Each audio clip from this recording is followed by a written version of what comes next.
اتخضيت ورحت افتح الباب بسرعه بس ما كانش بيفتح فعلا. في حد قفل عليا باب الشقه وما حسيتش بيه، والنور كان بيقطع ويشتغل اكتر من مره، ولما النور يجي شفت خيال حد واقف في المطبخ. رحت بسرعه اشوف مين هناك بس النور قطع، بس فجاه باب الاوضه اترزع جامد واتقفل. اتخضيت وقتها وانوار الشقه كلها طفت وسمعت صوت نفس قريب مني.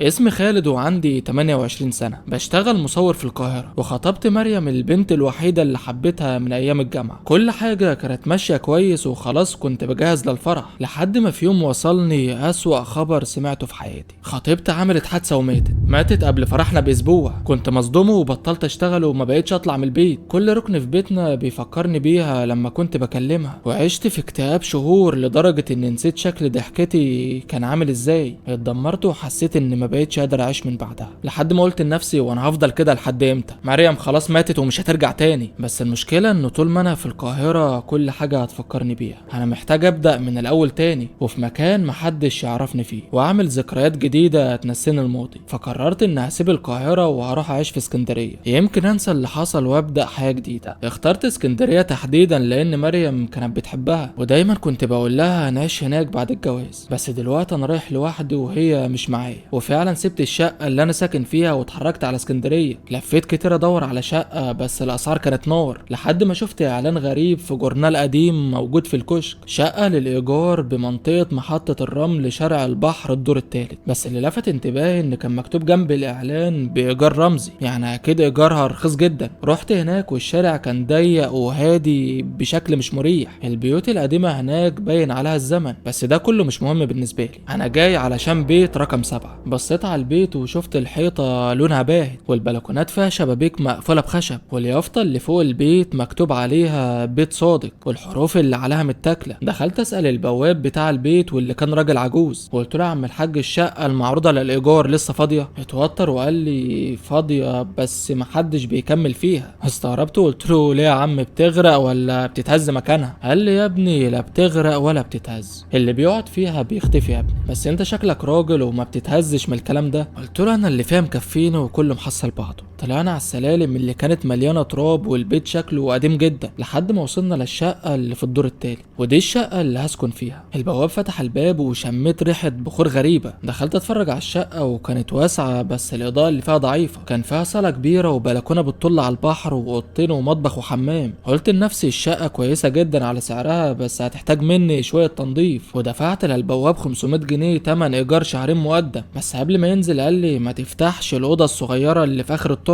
لانك لو فتحتها مش هتعرف تقفلها تاني. قلت له اوضه صغيره؟ طب ماشي يا عم مش هدخلها، سيبني بس علشان انضف الشقه. هسيبك يا ابني بس زي ما قلت لك ما تفتحش الاوضه الصغيره، ده لو انت خايف على حياتك. خلاص يا عم قلت لك مش هفتحها. وطبعا انا مش مصدق اي كلمه البواب قالها، اصله كلام دجالين وانا ما بصدقوش. ما الشقه حلوه وزي الفل اهي. نضفتها وفرشت السرير وحطيت هدومي في الدولاب، وقعدت في البلكونه اشرب كوبايه شاي وانا ببص على البحر. بس وانا قاعد سمعت صوت غريب جاي من الشارع، وكأن في واحده بتوشوشني وبتقول لي كلام مش مفهوم. اتخضيت وقمت ابص من البلكونه الصوت ده جاي منين، بس الصدمه ان الشارع فاضي. الساعه كانت 12 بالليل ومفيش حد ماشي في الشارع. قفلت البلكونه والصوت اختفى، وقلت هدخل انام. ما كنتش مرتاح على السرير بس نمت بسرعه بسبب المجهود اللي عملته النهارده. بس فجاه صحيت الساعه 1 بالليل على صوت حاجه بتتخبط في المطبخ، وسمعت نفس الصوت اللي سمعته وانا في البلكونه، بس المره دي الصوت جاي من جوه الشقه. قمت مفزوع بسرعه ومسكت كشاف وفضلت ادور في كل الاوض اللي في الشقه، واكتشفت ان الصوت جاي من ناحيه الحمام. بصراحه بدات اخاف وما كنتش فاهم اللي بيحصل. قربت من الحمام وفتحت الباب ولقيت الميه بتنزل من حنفيه الحوض لوحدها، والمرايه كلها بخار. طب هو البخار ده جه منين مع ان الجو حر ومفيش ميه سخنه؟ وفجاه في كلمه اتكتبت على المرايه في وسط البخار، كان مكتوب عليها كلمه واحده بس: ارجع. اتجمدت لثواني وما قدرتش اتحرك من مكاني، وقلت لنفسي انت هتصدق الكلام ده؟ مش يمكن انا اللي كتبتها ونسيت.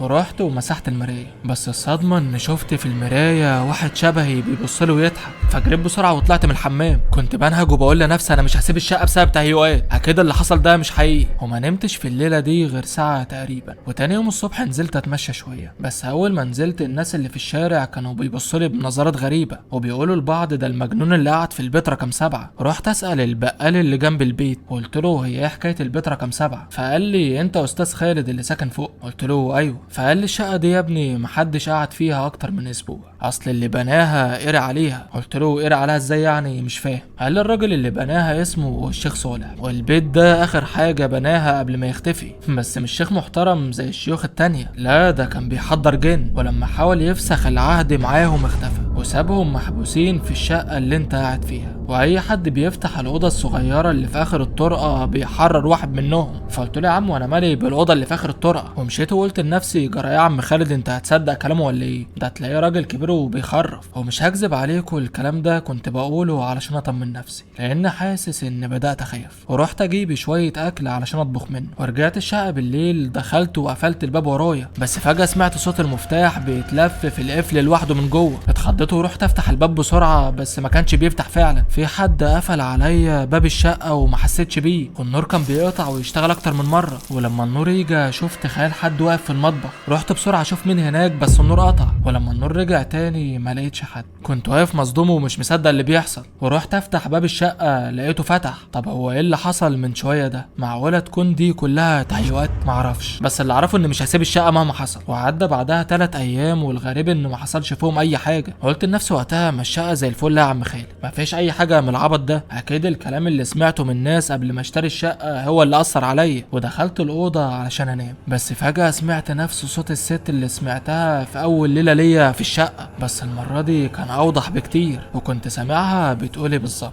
كانت بتقولي سيب المكان قبل ما ياخدك. جريت بسرعه مسكت المصحف وقرات قران، بس اول ما بدات قرايه سمعت صوت خبط على الحيطه من جوه. كنت بقرا ايه الكرسي، ومع كل ايه بقراها كنت بسمع صوت خبط لحد ما خلصت قرايه والصوت وقف. فقلت وقتها بصوت عالي تمام شكلك كده جن جبان. بس فجاه باب الاوضه اترزع جامد واتقفل. اتخضيت وقتها وانوار الشقه كلها طفت، وسمعت صوت نفس قريب مني، وكان في صوت وكأن في حد بيخربش بضوافره على الارض. مسكت الكشاف بسرعه وبصيت على الارض وفعلا لقيتها متخربشه، كان مكتوب عليها ارجع، دي نفس الكلمه اللي اتكتبت على مرايه الحمام. وفجاه النور رجع تاني. كنت مصدوم من اللي حصل وخلاص اتاكدت ان الشقه فيها حاجه، وبالعافيه قدرت ان انام ساعتين بعد ما صليت الفجر. ولما صحيت ما كنتش عارف هعمل ايه بالظبط، ما كنتش عاوز ارجع بيتي في القاهره علشان ما افتكرش اللي حصل. وقلت لنفسي هكمل واللي يحصل يحصل، هيكون يعني اكتر من اللي حصل لي. اليوم كان ماشي كويس لحد ما يجي الليل. قعدت على الكرسي اللي قدام السرير وفتحت اللاب علشان اشتغل شويه، بس فجاه النور قطع وحرفيا مش شايف حاجه جوه الشقه. وسمعت صوت حد ماشي ناحيه الحمام، ما كانش صوت عالي وكأن في حد بيتسحب. قلت وانا مرعوب هو في حد هنا؟ بس ما فيش حد بيرد. فتحت كشاف التليفون ومشيت وانا ركبي بتخبط في بعض، ولفيت الشقه كلها وما لقيتش حد. طب هو الصوت ده اجى منين؟ انا متاكد ان سمعت صوت حد ماشي جوه الشقه. ايه ده؟ ثانيه واحده، هو باب الاوضه الصغيره اللي في اخر الطرقه مفتوح ليه؟